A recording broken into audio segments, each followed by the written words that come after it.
Hello students, welcome back to Enamel Heroes. I hope you all are doing well. So today we are back with another topic, and that is posterior superior alveolar nerve block and the greater palatine nerve block. So let's see.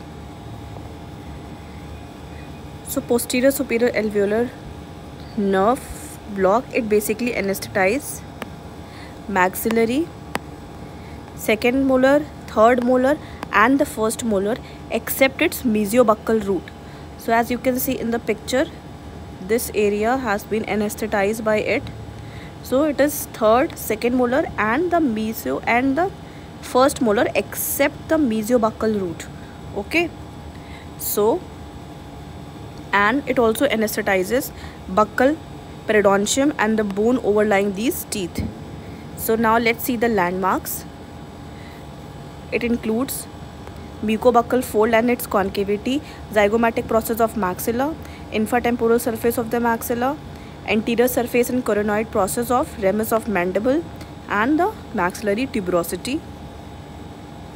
So now the next question arises, what are its subjective and the objective sign? So this is star mark question. PSA, it does not have any subjective sign, so you have to check it by probing it with periostal elevator. Okay, now let's see the site of the injection. You have to orient the needle towards the distal root of the maxillary second molar. As you can see in the picture, this is how you're going to orient your needle towards the, see, this is the mesial. I'll be using with different color pencils, suppose yellow.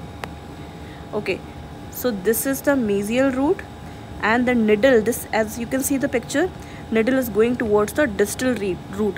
So what you have to do, you have to orient your needle towards the distal root of the maxillary second molar.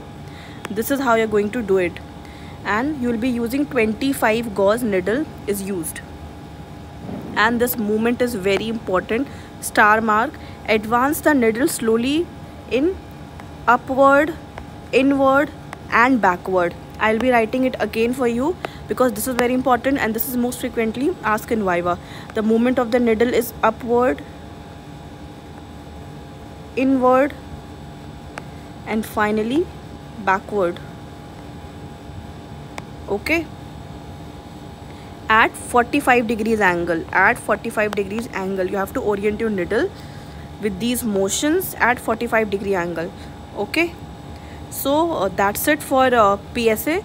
These are the important questions that you're supposed to know for posterior superior alveolar nerve block. And now let's see the complications. As I have already explained you in detail about the complications of LA in the topic local anesthesia. So you can just go and check it out from there. What is hematoma? So basically its complications are hematoma, injury to pterygoid plexus, and its rarest complication is diplopia. Okay, so you can just go ahead and check it out, the topic local anesthesia. Now when we give PSA, we also give greater palatine nerve block. As you can see what it anesthetizes. So these are the areas which are anesthetized by GP, that is greater palatine block. So it anesthetizes posterior portion of the hard palate, its overlying soft tissues, anteriorly as far as first premolar and medially to the midline. So as you can see the demarcation. This area has been anesthetized by greater palatine nerve block. Okay, so this is very important, how much you are going to deposit it.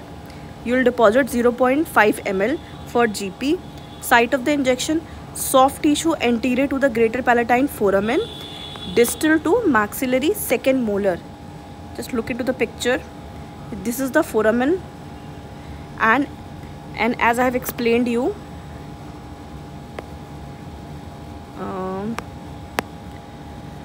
distal to maxillary second molar. So this is your maxillary second molar, and just very close to it distally, here you are going to give greater palatine nerve block. Okay, now let's see the signs and symptoms. Subjective sign is numbness in the posterior portion of the palate, and objective is obviously instrumentation. You will be doing instrumentation in order to check for its objective sign. Now let's see the complications. Ischemia and necrosis of the soft tissues when highly concentrated solution is used. Okay, when the concentration of the solution is more, then it will cause the necrosis of the soft tissue in the particular area, and hemostasis over the prolonged period. Okay, it also called hematoma. So that's it for PSA, that is posterior superior alveolar nerve block, and the GP. So these are the questions that have been asked in the Viva. So you're supposed to know this much part only whenever you are studying GP and the PSA nerve block. So that's it. Thank you, my students. We'll be meeting you in next video.